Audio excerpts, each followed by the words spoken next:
Ralph from Happy Dog Training, and welcome to another episode of Dog Talk. Today, I want to talk about creating reliability in dog training or when training dogs.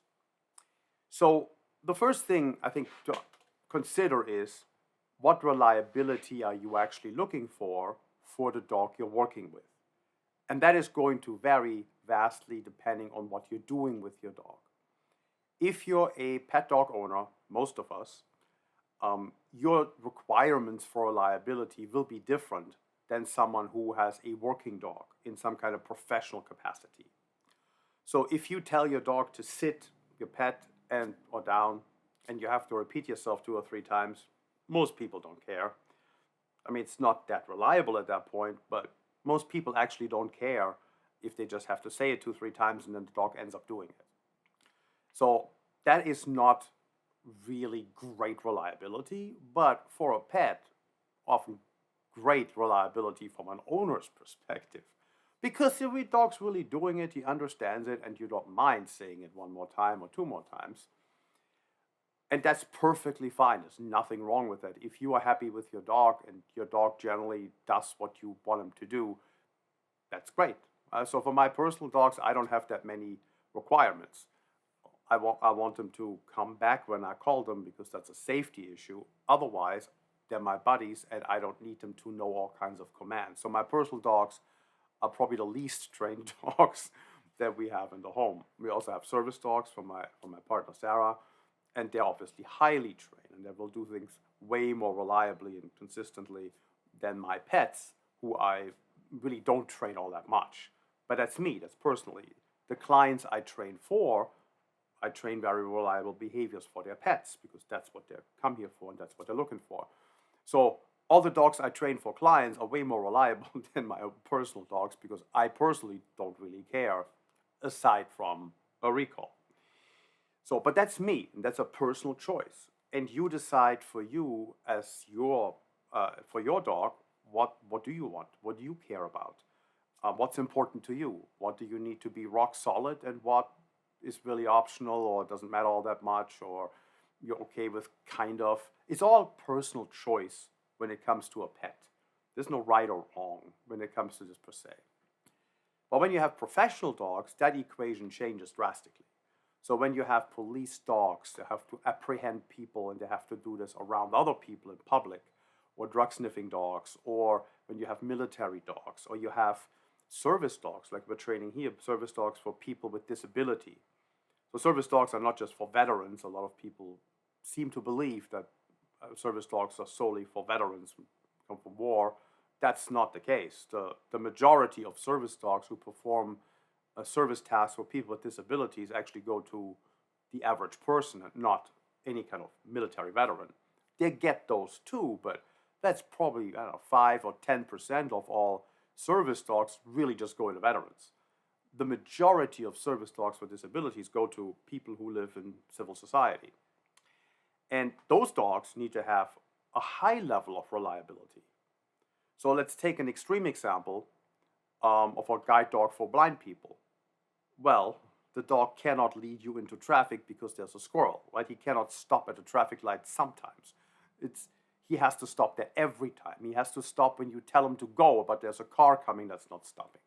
So there are scenarios for disabilities where you just can't have flexibility in the reliability of the dog. It's just not feasible. And guide dog is obviously the most clear example for that. But this is no different when you have a dog that will alert you to a higher heart rate or blood pressure or blood sugar, or helps you in a panic attack or with PTSD or with deafness or with any kind of other cardiac issue. You need the dog to be reliable, pay attention, and alert you or help you based on what he was trained for when it matters to you. And when it matters to you is probably in a distractive environment because that's when a lot of these things start to flare up and come out. So reliability in a working dog has to be at a completely different level as for a pet. Sports is another one. So people who are engaged in dog sports care very much about the reliability, especially when they get into highly competitive sports that even have world competitions like protection sports do. And so the more complex the sport is, the harder the sport is, the more competition there's in the sport, the more reliability you ultimately need, and the better the training must be for the dog to even be able to compete. And especially when there's international competitions, when you're competing against the best trainers in the world, then you got to really be good. Otherwise, you're not even on the map. So in terms of sports, real quick, there's obviously also a hierarchy. There are sports that are fairly easy to get into, like dog diving is very popular with a lot of people. I have even clients that are not professional dog trainers at all. They just have a dog who likes jumping into water, and they practice, and the dog got good at it, and go to dog diving competitions with their dog and actually doing quite well. And they're having fun, and that's really what it's about for them. If they win, that's icing on the cake, but they just want to have fun with their dog, and they're having fun with their dog. But then it gets a bit more complicated when you have more complex sports. So one of the now a little bit more elaborate sports, but still fairly easy in comparison to others, would be agility. And I'm saying it's fairly easy compared to others because there is no competing reinforcers built into the sport. So when the agility dog, and this is, you have to teach him that. I mean, this is still impressive, a good agility dog. But the dog goes to the agility course. There is no squirrel running across the course. There is no other dog. There is no food. There is nothing that steals the dog's attention away from the activity. People are usually on the sidelines, maybe in the stadium seating, but they're not on the course. So there is nothing in the activity itself that competes for the dog's attention. And that's what we would call a competing reinforcer or competing motivator. And when you don't have that, again, it becomes easier to train that because you're not really have to stop anything or teach not to do something. You really just focus on doing things. But when you get into the protection sports, and these are the hardest sports to train, and there's inside the different protection sports also a hierarchy of what is really the toughest one, there are competing motivators built into the sport. So there's not other things on the training field or on the test field that dog potentially wants or wants a lot and has to ignore to do what we're asking him to do. So there's competing reinforcers built right in. If you want to see how crazy this can get, I mean, look at some of the footage on YouTube for IGP, for example, or PSA, American Protection Sport. The things they do in the higher levels, the distractions they put up, the competing reinforcers the dog has to ignore are substantial. So it is not easy to train for that. It requires a better training skill. So people who work in that field have better skill sets. They must, otherwise they can't even compete. And whatever the toughest protection sport is, people will vary on that in their opinion. This is opinion. My personal opinion is it's IGP. And that this used to be IPO and Schutzhund, like the old traditional German protection sport line. And now it's called IGP. They keep changing their name. And that is a German abbreviation for International Working Dog Test, basically. But why the reason I think that's the hardest is because you have a lot of competing reinforcers, so you ultimately ending up having to stop behaviors as well, which we're going to get to in a moment, how that works. But the dog has to look super happy doing this. So you can't have any kind of suppression in that body language of the dog. The dog cannot look depressed, suppressed in any way, shape, or form. You literally cannot win if a dog looks that way in this competition in IGP. That's not the same in all protection sports. In some, you just get some point deductions, but can still title and win. If the dog looks suppressed, in IGP, you cannot. So you're not going to title unless your dog looks super enthusiastic about the whole activity. And it gets even harder because now you have to maintain that spirit when you have to stop behaviors. But so that's reliability. There's a different factors, that different areas of dog sport or different areas of dog training that have different requirements for reliability. And for the pet, it's generally the lowest, but some people have high expectations, so then it rises up a little bit in the hierarchy, and they look for people who can train reliable behaviors, like we create in service dogs and sport dogs and so forth. So it all is individual for the pet dog, but it's not individual and it's not optional on the service dog side. So you have to make that distinction right there. So whenever you hear of like training methods and training tools and approaches, and you may think, well, I don't want to do this with my dog. Okay, But it's not just about your dog. There are other things we do with dogs that dogs actually have a fantastic time doing that require that to participate effectively and accomplish the goals we're after. And most working dogs, they're not like poor dogs who have to work. No, they're happy dogs who get to work because dogs love doing things that have a purpose and that have a meaning. It gives them joy to do something that is fun and that is meaningful and genetically fulfilling and be part of something. Dogs love that. They don't want to sit around all day and do nothing. I mean, sure, there are some pet dogs that look like that's what they want to do, and certain breeds certainly generally look like that's what they want to do. Like bulldogs often just hang out, right? They just lay around, mop around most of the day. But there's so many dog breeds where that's not the case. Like a working line Labrador, working line Golden Retriever, working line Shepherd, Malinois, Belgian Malinois. There's so many Border Collies. There's so many dog breeds that people love and have. They'd really rather do stuff than just lie around and sleep. And giving them a purpose and giving them an outlet is a good thing. So it's not something that is a bad thing. So keep that in mind when you look at anything that comes up in discussions about dog training and whatever methods, tools, and whatever people say. Don't just look at your own personal dog. Think of the spectrum of what we do with dogs and the lives that dogs can lead that are rich and full and get to do fun things. Because make no mistake, a police dog that's apprehending somebody is having a blast. He's not a poor little soul who has to run after somebody. No, he's enjoying just tremendously. This is a game for him. It won't be a game for the guy he catches, that's for sure. But for the dog, it's just the best thing ever. So the dog's having a blast when they get to do these things. Okay, so that's a little bit background. But let's talk about reliability more in detail. So there is a common thought process in many people that I've noticed over the years doing this, been at this for quite a while, that we just need to teach it more. The dog isn't doing it when we're on the outside, he's not doing it in the park, but he's doing it at home. So we need to teach it better. We need to teach more of it, we need to teach it differently, we need to teach it in some other better way and reteach it. But it's all about let's teach the task itself differently or more. And that's not really the reason you don't have the reliability that you're looking for. It's not about teaching it harder or teaching more of it. Once your dog has learned what it is, there are other stages to that process that actually go to the reliability. So the overall outline of the stages of acquisition or learning that we have when we teach a dog skill are the following, and they kind of go in order. So the first thing is the acquisition stage. In the acquisition stage, we teach the dog what that is. So let's pick a simple thing, like let's just say a sit, something super simple. Okay? So we have to teach the dog what it means. When I say the word sit, I need you to put your butt on the ground and keep it there. But the second part already, keep it there, is some people want to do that only on a stay, which I don't do that anymore. Why say sit, stay? I've never met anybody who just wants the dog to sit and get right back up and then say the second word and then he stays. That seems pointless to me. So I don't do it anymore. I built the stay into the sit. So every stationary command has an implied stay with it, like a sit, a down, a stand.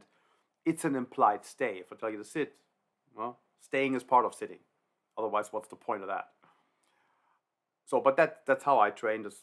You can certainly do this with a stay if you prefer. It's not wrong. It's just But so I teach the dog a sit. Put your butt on the ground. Keep it there. That is the acquisition of that behavior. That's the acquisition phase.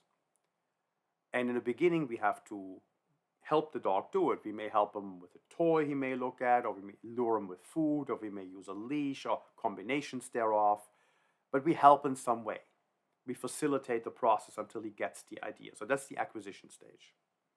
Then the next is the fluency stage. In the fluency stage, that is when we have fluency. When I can cue it, I just say sit. I don't do anything else. I don't move my hands. I don't have food on my hand. I don't do anything other.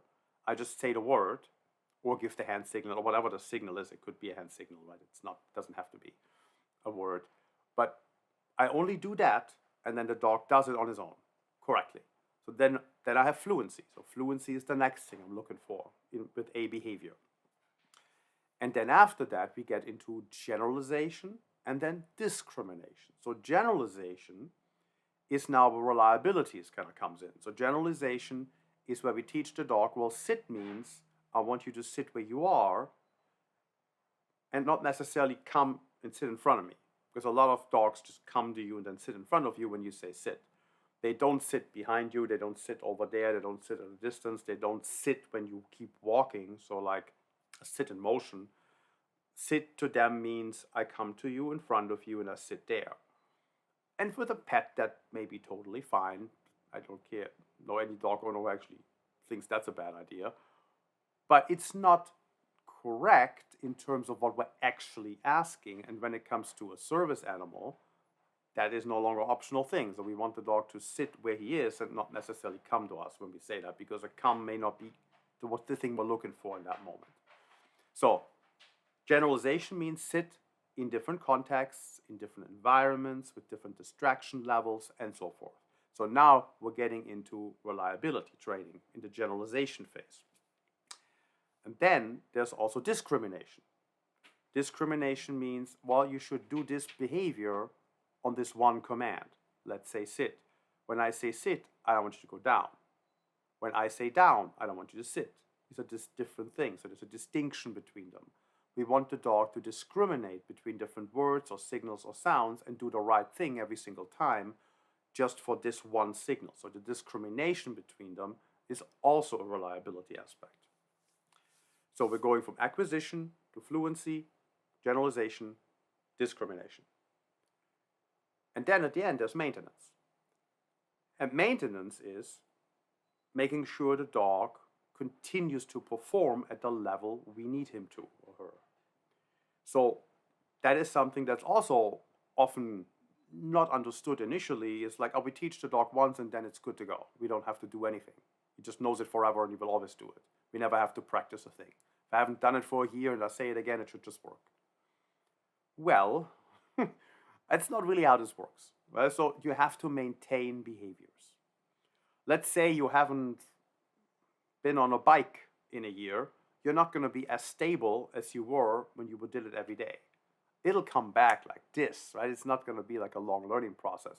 But there's going to be some rustiness to it and you have to get accustomed, and maybe it takes you like 5 to 10 minutes before you feel super comfortable again. I certainly know that just for me, when I didn't ride a bike for like, I don't know, 5 years or so, and then I went back on one, and like, oh, okay, look like a minute. I was able to ride right away, but it didn't feel as like natural as it used to when I was doing it every day, which is completely normal. I haven't practiced riding a bike. The skill didn't get lost, but I had to get comfortable with it again. It's one example. If you don't practice a command with your dog for a year, it's probably not going to just work right away. You may have to put a little bit of retraining effort into it. It will be quickly. It's not like a completely you're starting from scratch. It'll come back like with probably minutes if you do it right? But you can't expect it to work unless you practice it every day. So here's an example from a working dog. Let's say a couple canine handlers have told me this too, and it makes perfect sense. So let's say you have a dog that does building searches. And he does them fairly regularly. They do drug searches and whatever they're searching for. But now the dog goes on a shift with his handler, and he didn't have a building search that day. Before they clock out in the evening, when they come back to the station, they'll go to the training field and have the dog do a building search for the day, if he didn't do one at work. So a dog that does building searches, a police dog, will do a building search every day of his life to maintain the sharpness, the speed, the accuracy, knows exactly what to do and how to go about it.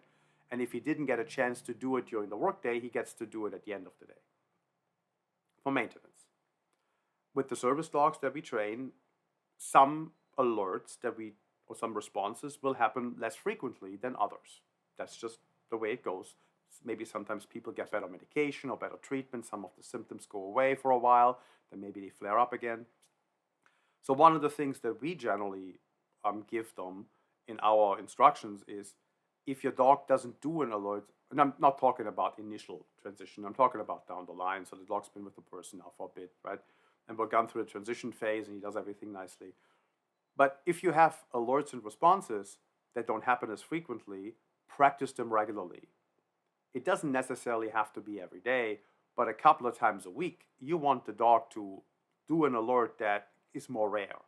Or you want to practice that at home again or in a park or wherever you're practicing, or a response of some sort, an alert to a blood sugar level or something like that. You want to practice that alert with your dog if it doesn't happen naturally throughout a week. You want to get a couple reps in, just to make sure your dog stays sharp, always alert on that if it happens, and is always ready to go to help you if necessary. We had a client with seizures. Grand mal seizures is what she needed alerts for, and then she found better medication and treatment, and they basically went away.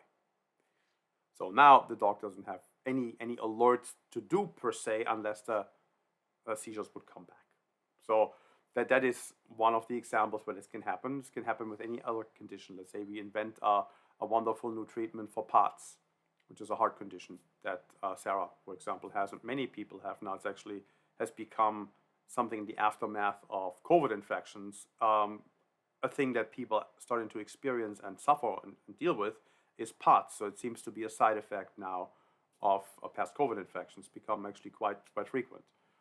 I'm sure there will be more research and maybe reading more about the reasons for that, but so we'll have more people with heart conditions, just based on what's been happening over the last couple of years. Just one of those things we've noticed. And let's say we come up with a marvelous treatment for it. So people no longer pass out, no longer have the condition, no longer have to deal with it.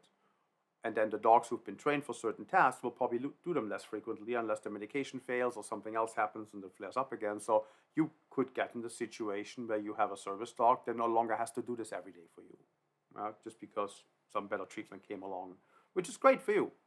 Doesn't devalue your service dog, because for example, the dogs we train, they usually have like a bunch of tasks. It's not just one. So there's usually a whole bunch of them. And there will always be something left, basically task-wise, that's going to be valuable for people. Because most people don't just have one condition. So most of our clients anyways, they come with multiple issues, which is completely common. And they have multiple tasks. So if they do less of one, there's still all the others. But everything you want your dog to do has to be practiced. So the maintenance stage is super important for reliability. So there is, as I said, acquisition, that's the teaching part, right? And fluency, that's the teaching part.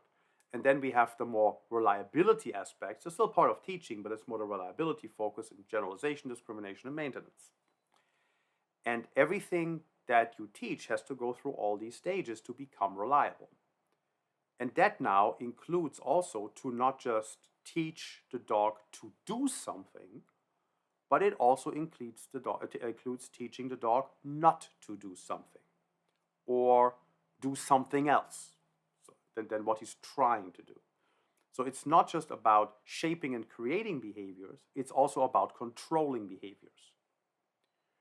And when you need to control behaviors to create reliability in execution, you can't just go, I'll teach it more, because that's not the issue.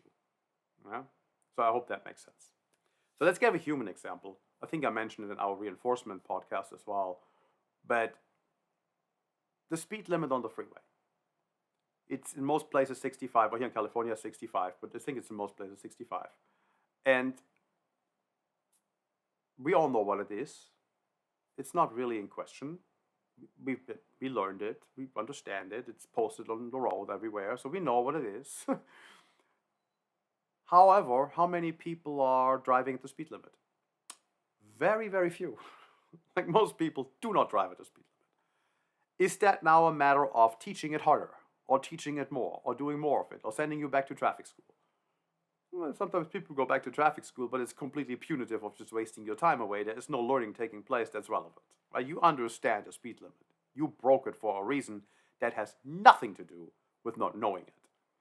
So you had other things that were more important to you. Competing reinforcers. You don't want to stuck in traffic, you want to get home to your family. You don't want to be late for the movie. You don't want to miss the beginning of the party.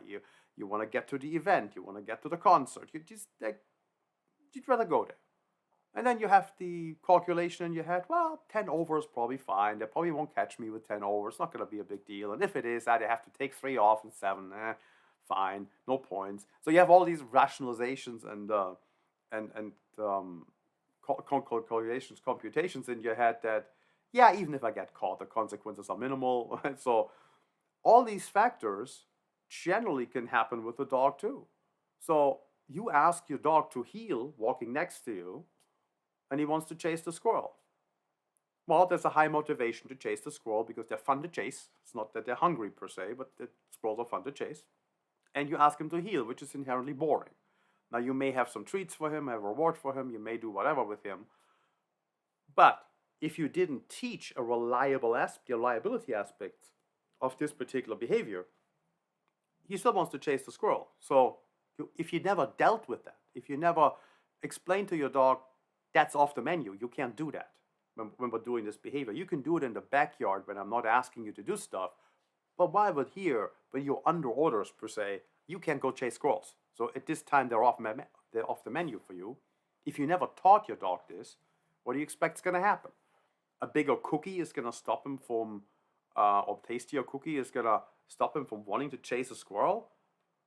No, it's not, right?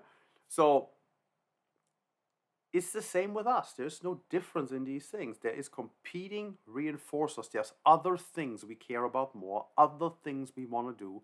It doesn't mean we don't know what's expected in this moment. We're just choosing not to do it because of other considerations. And that's exactly the same thing when we create reliability. So now we have to stop behaviors. We have to control behaviors.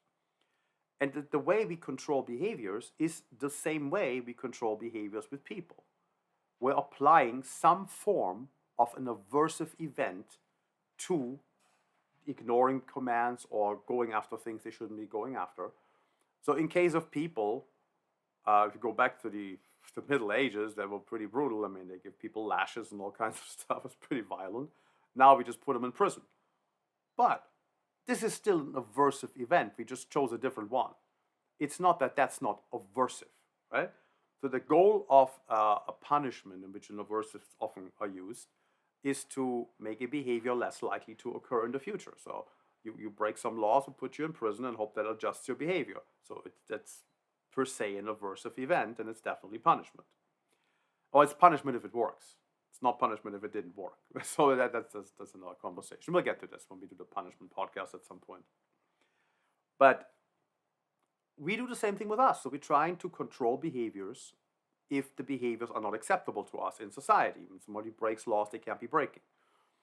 And you're not going to go to jail for minor violations, but you're going to go to jail for big ones. And that is the path we have chosen to control behaviors of humans. Now, putting a dog in jail isn't feasible and helpful in this context, but we have to apply some form of punishment, or not always punishment, but also negative reinforcement. So it would be some form of aversive used in the context of creating a reliability in a dog.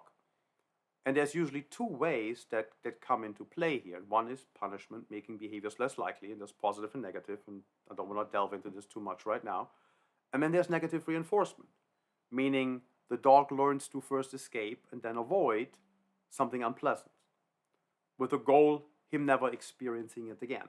So in the training process, we may use a training collar, and it could be as simple as a martingale collar or a prong collar or a head halter, or any kind of training tool that is unpleasant to experience in some way. But even pulling on a regular collar is not that pleasant. I mean, it's just not effective for most dogs because they just keep pulling because they care about this less than what they want. But it's still per se aversive if a dog pulls on a regular collar too. So any collar is basically can be aversive in this context. And we teach the dog that you can escape this and avoid it altogether if you just listen to me.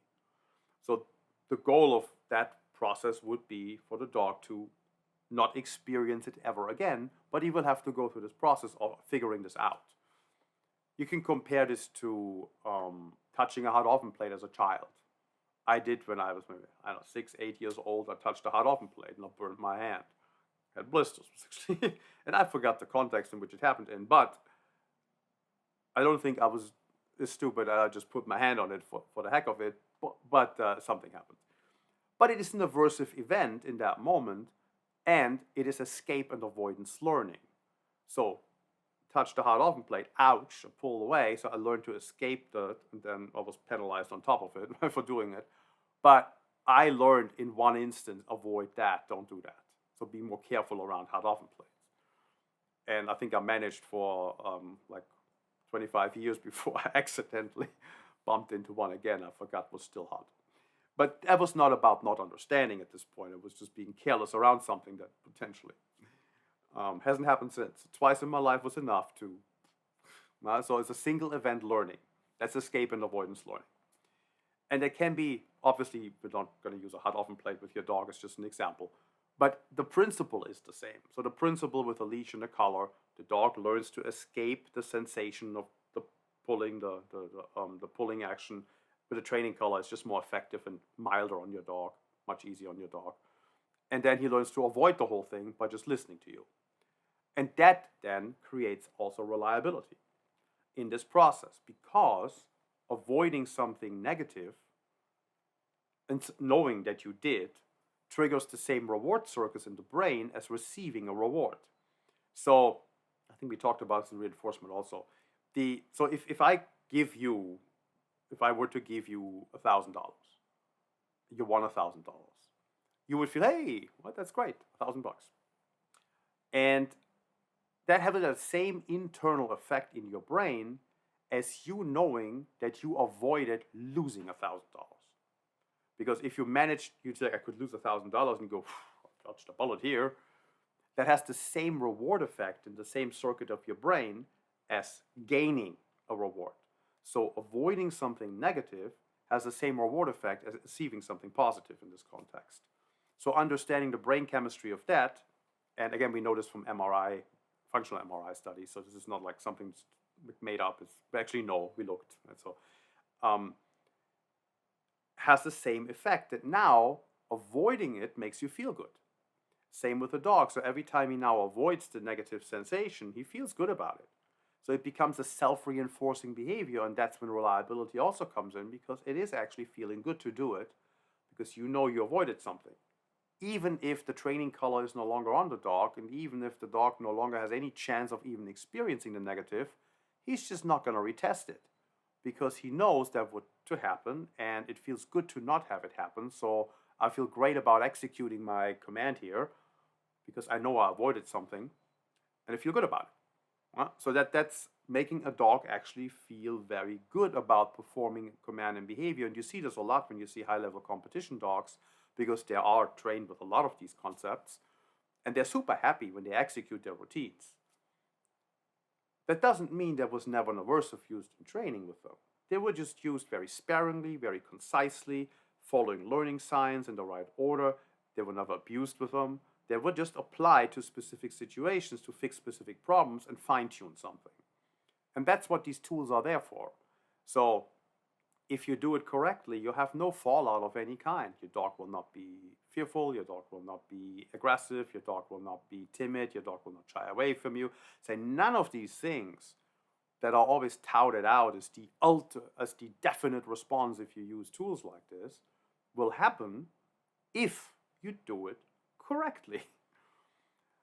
But if you do it incorrectly, well, yeah, then all these things can happen, and it can go down the drain pretty quickly, and you can ruin a good dog in 10 minutes if you don't know what you're doing. So it's absolutely possible to abuse that, but I mean, you can abuse anything. That's not really an argument. That to me is not an argument against using a tool or a process, because it could be abused by someone. That's not a good standard, right?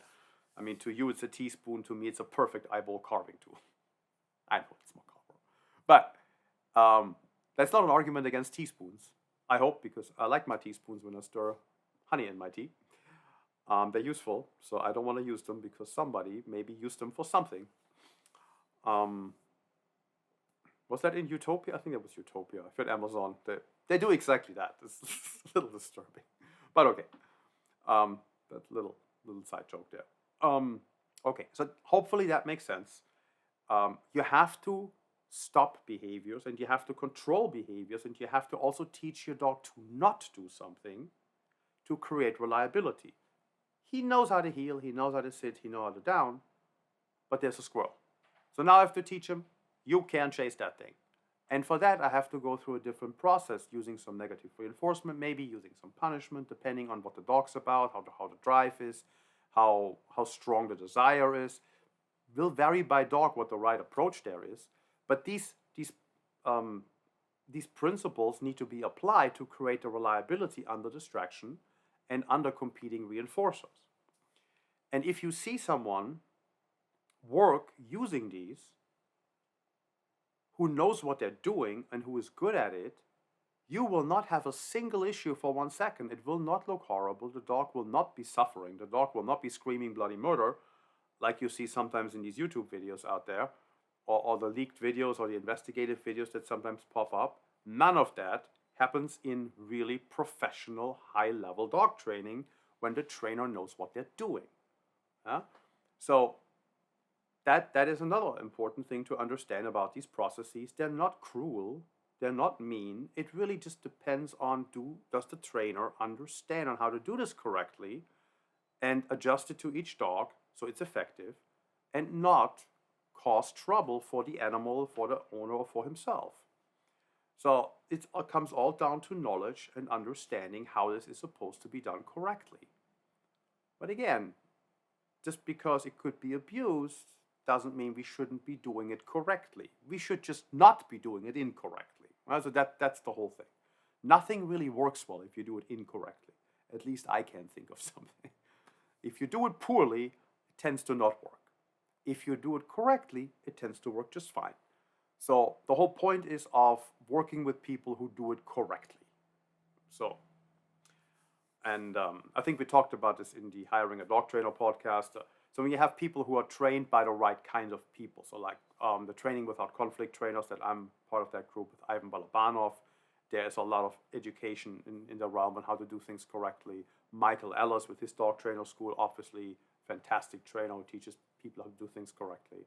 So that's here in America. There's internationally, there's more.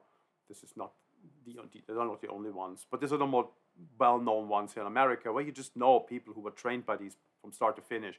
They know what they're doing, or at least they should. They went through the right kind of education. And so then you have people who can do these things correctly without causing problems. And okay, so I hope that clarifies a little bit how reliability is shaped. Now, little side note on this, a little to close out, little story. Because if you watch the video version, you can see me smirking right now, because it is kind of funny, although it's not really funny, but in a way it is.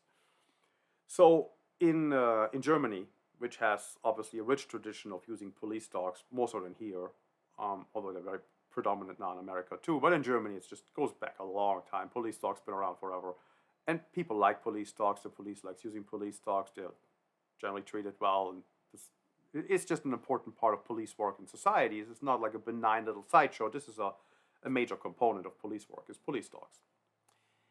And last year, in 2021, animal rights groups managed to get a ban on the use of prong collars, which are training collars, into the animal protection law in Germany.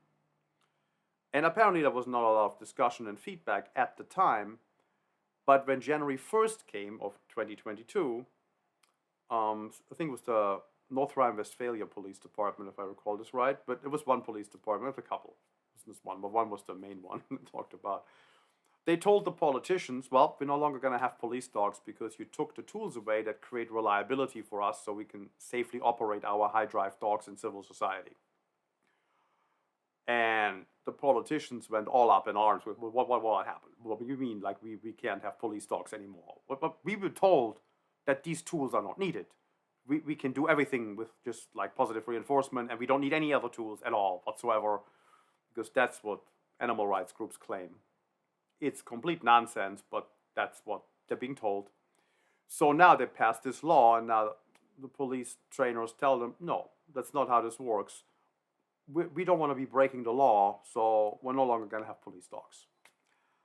And the politicians were very upset about this, because we cannot have no police dogs. That's not an option in Germany. That is not a winning proposition if you're a politician. So, of course, they got exemptions very quickly. And that then kind of bears the question, well, if the police needs it to create the reliability of high drive dogs in society, why can't the dog owner have that reliability? Because now they've conceded that they need these tools to create reliability. Because you do. So it's not that, it's about training properly. It's training following learning science and not training following ideology. And we're going to talk more about this in future podcasts about studies and how this all works. But if you follow proper learning science, if you follow the right way of doing things, training tools aren't problems. They are useful tools to solve issues and move on. They're not something you use forever. It's not. They're something you use to fix problems and to get dogs to ignore certain distractions, and then you move forward.